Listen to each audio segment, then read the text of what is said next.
participating in sponsoring this event, whether indeed or resource and networking capital. I thank the organizers of this event for allowing me some time to speak to the necessity of organizations like the BPC and make known the fact that even in an organization like the BPC, who simply offer Black incarcerated persons in particular, but all incarcerated persons in general, an avenue out of ignorance into knowledge if one chooses. And this organization is still facing opposition from administrations at times. I was given a life without the possibility of parole sentence in 1997 under the Washington State Three Strikes Law.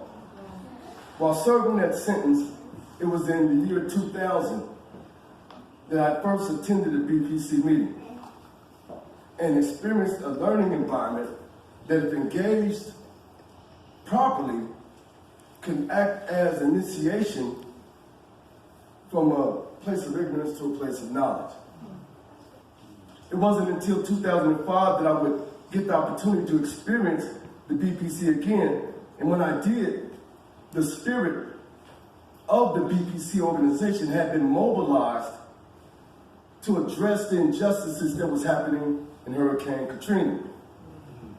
It was the BPC, through sponsor Willie Williams, may he rest in power, that gave me the avenue to conduct my gang violence prevention class by affording me time and space on BPC's time to conduct this pilot program. In 2007, the BPC again aided me in my growth by giving me a platform in the Justice Summit to introduce my in-step process and curriculum to DOC employees as a viable option that could reduce gang violence in the prison system. And in 2008, the Washington State Department of Corrections did a study called an exploratory search for best practices to end security threat group violence. And in that study, they named my in-step curriculum as a viable option. It was the spirit and breadth of the programs of the BPC that encouraged me to continue my path of reformation and transformation, and also to be an instrument of social justice and change.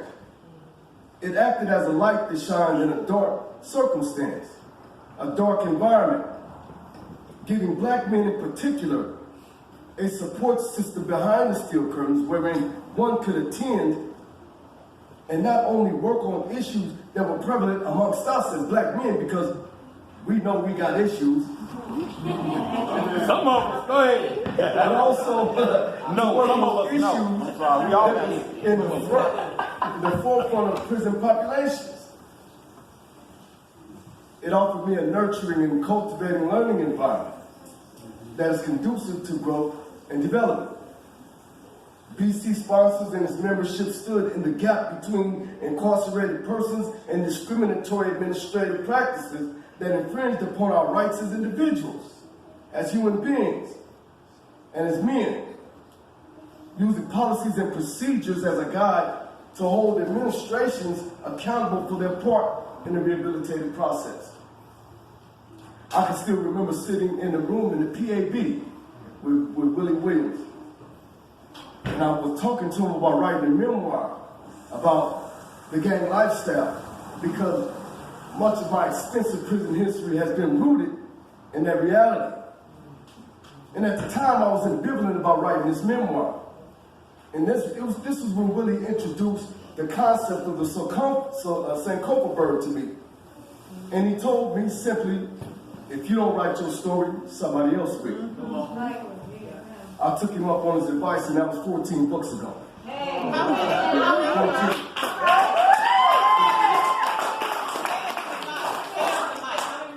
14. Okay. The BPC unapologetically addressed every aspect of social stratification, injustice, and equality, but it also offered solutions. And that was the difference about the BPC. we didn't just complain about what you were doing to us. We complained about it, pushed the issue, and gave you a solution on how to better treat us and serve us in your capacity. That's right. Go ahead. After doing 22 years of a life sentence, was given clemency by Governor Jay Inslee, and I've been out for 90 days now.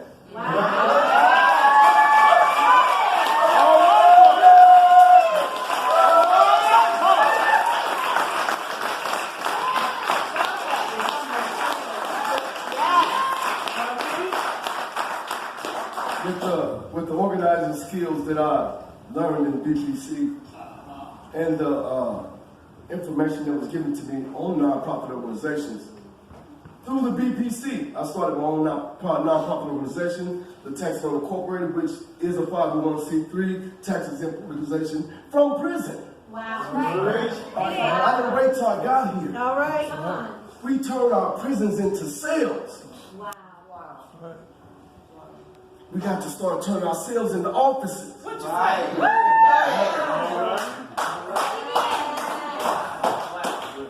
Keith, black man, go ahead. Somebody was up here today, they mentioned Mr. Sherrill Tank. I've worked with him. I've worked with a lot of the brothers, even Brother Davu. I remember my first time meeting the brother, he was in the legal library, and I had legally changed my name, but they was refusing to recognize it. So his brother gave me the guidance and the direction that I needed. And I thank you for that, brother, because it was a hard fight. But I've been in my young comrade Marcus, my other young comrade. I'm gonna call him Smalls. I don't know his real name. We call each other. Right? No brains. If you want to give his name, it's up to him. That's what I know about. But I was in the trenches with these dudes, right? And the soldiering is real. Brother Minister Muhammad, he know the soldiering is real. I was in the trenches. I watched that brother come in and help us. I've dealt with Brother Matias, unfortunately, but fortunately, because of discrimination and oppression that I was suffering at the hands of systemic racism. And nobody wants to talk about that. No. Tell the truth. They just want to say that, look, this guy's a career gang member. Right? They don't want to tell you I was in curriculum and I've been doing gang violence prevention since I've been in All right. So I want to thank y'all again for giving me an opportunity. It's beautiful to be out here. It's beautiful to see the brothers that I was in the trenches with, behind the steel curtains, that are out here doing a positive work. It's beautiful to see Brother Dabu. I didn't know you was with the Armed Brothers, but now that you're there, I know it's going to be a beautiful experience. The brothers is going to need you. And they've been needing him since he's been incarcerated. He knows that. He's a humble guy, but he knows that. Good dude. So thank you guys for giving me the opportunity. And sister, I heard what you said. Anytime you got a cause and you make a call to me, I'm going to show up, boots on the ground.